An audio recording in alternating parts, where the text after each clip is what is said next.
Jay, thank you for staying late and ditching or letting your team go back to the hotel while you do this interview. Initial impressions of the match?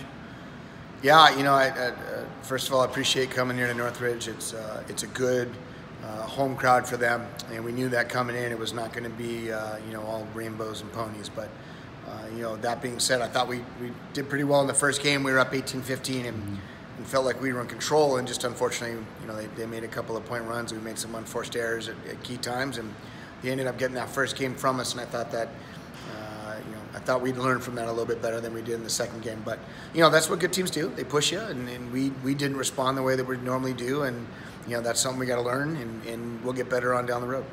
Let's talk about that 6-0 run after you guys were up 18-15. How much of that was the unorthodox serve from the other middle?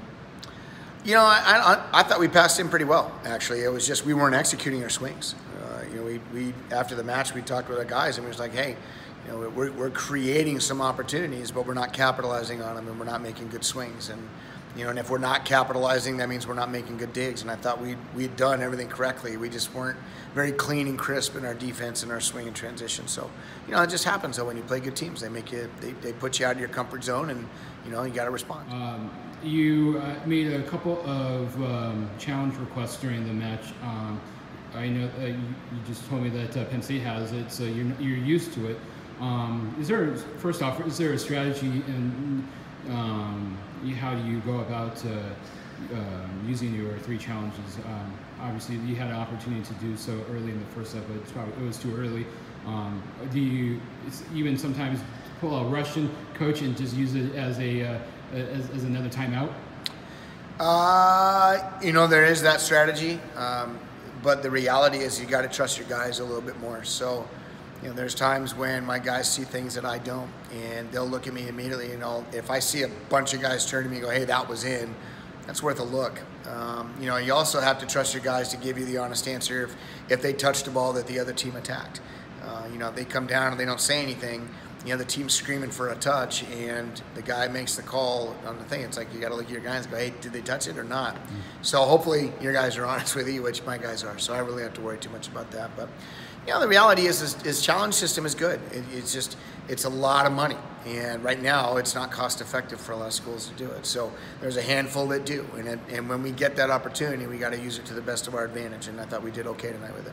Can you tell us what is involved in deploying the challenge system? Yeah, you got to have 7 cameras. So you got to have 1 on each sideline, 1 on each end line, 1 on each 10-foot line, and 1 on the net. And so if you don't have that, then you're missing a lot of opportunities. And I'm not so sure that the frame rate right now is good for men's volleyball. So I'll give you a little visual. So if this is the ball and this is a hand blocking in the women's game, it's frame 1, frame 2, frame 3, frame 4, frame 5. And in the men's game, it's frame 1, frame 2. And it's no slam against the women's team. It's just it's faster than the men's side. And so the frame rate's got to be improved. If we can get the frame rate to 120 frames per second, we'll start to see a lot more calls be overturned, because you'll be able to say, hey, we see this unequivocally. There's no challenge to have to worry about. So, that again takes money. And once that happens, it's probably going to be 5 or 6 years from now. So can't complain. You still get a chance, but you can't get them all. Are there even differences between the various men's systems, like the one that Hawaii has versus, say, the one that CSUN has? I don't know, because I haven't seen what they bought, but I'm assuming it's all relatively the same. Let's talk about the second set. There was a couple of things that stood out to me. Obviously, you made a change that setter. What was Brian not doing that you wanted to yank him out of the match? I kind of just wanted to change the energy a little bit. We were down, I think, 14-7 when I made the switch, and I just thought we needed some different injection of energy, and I thought, Justin came in and did a nice job. He's from Southern California, right down the road, so his family got to see him play, which is nice, but it had nothing to do with that. It was, Justin does things well in our gym, and we just got to, give somebody else a chance. In the second set also, you had a couple of yellow cards. Can you tell us what happened there? Yeah, there's always, some interpretation of the rules that seems to get overlooked here and there. And, the referees don't really decide the outcome of the match. We didn't lose because of the refs, but I definitely thought that there were some opportunities tonight that the ref could have maybe corralled things a little bit earlier. But regardless, both teams were they wanted the match, they wanted to win, and when you care that much, there's going to be some emotions when you're in the heat of battle, and it's just the way it is. And afterwards, everybody's fine, and there's no love lost. It's just volleyball. It's just sport. Is what it is. Let's talk about the other side. Everybody knows about their pinhitters, Dimitar and Arvis. I believe you probably had some experience with Arvis in the gym, correct? A little bit. And Dimitar, yeah. And so they're not new to you, but how do they compare to the competition you see on a weekly basis in the EIVA? I think there's some pretty athletic kids in the EIVA as well. Every team's got at least one or two guys that are pretty good. Maybe they're not hitting it at 12 feet like Arvis is, but they're still hitting it pretty high, and they've got a little more range. I think Arvis's range right now is pretty limited, and Dimitar hits the ball a ton, but he's not hitting it with a ton of range either. There's a lot of guys that have a lot more shots than he does, but he's good at what he does. Dimitar is one of those kids that if your block's not solid, he's going to make you pay for it. And he did. He made us pay for it. I can't fault the kid for that. So, but there's good players out east as well. Just maybe not as many numbers across the board as they have out here. You guys outblocked them, I believe, 7-5 tonight. Even though your middles are giving 4 inches to the other team, what was the key to at least winning that portion of the battle tonight? Well, we may have a shorter middle, but he jumps really well. I think he touches 11.6, and he's got really good eye vision, blocking vision. So, he doesn't need to be at that height if we're doing things correctly on our side. And I thought he executed a couple of game plans pretty well and made a few blocks. And he slowed them down a little bit, and that's what you got to do. A successful block is not always a stuff block.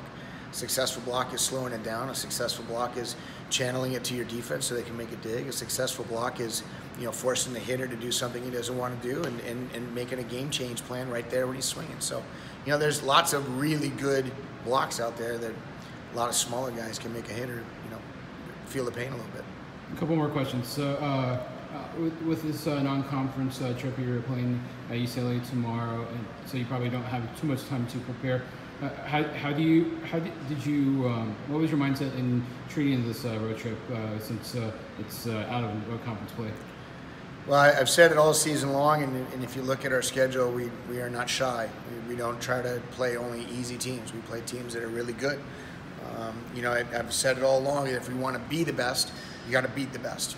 And, right now we're 6-0 in conference, which is good, but, there's a lot of teams out here that are in the hunt for a national championship, and the teams that we're going to be facing later on in the year, should we get past the EIVA, are going to be teams like Northridge and Irvine and UCLA and Long Beach. And so we've got to be able to be prepared to play those teams at a high level. So this is a great opportunity for us, without it costing us anything, to be able to play a team that we might see later on and learn how to get better, so that when we do see them, we're a little bit more prepared. I don't have a Vinny Lopes type question for you, so I'm just going to ask you a question about somebody that I know you are really good friends with. How much have you talked to Rob Sparrow about the surfing out here? Yeah, Robbie, my brother from another mother. I am extremely disappointed that I'm not going to be able to get in the water this trip. It seems to me that it's going to be raining the next couple of days, and I'm not sure I'm going to be able to get out. But every time I get out here, I either play golf or I go surf or I play beach volleyball with my friends, and it's always nice to see friends and family. And I'm excited to get back to UC Irvine and see some people that I worked with, and just kind of get back in the swing of things. Well, thank you for taking time with us off the Block blog, and good luck for the rest of the season. Thanks.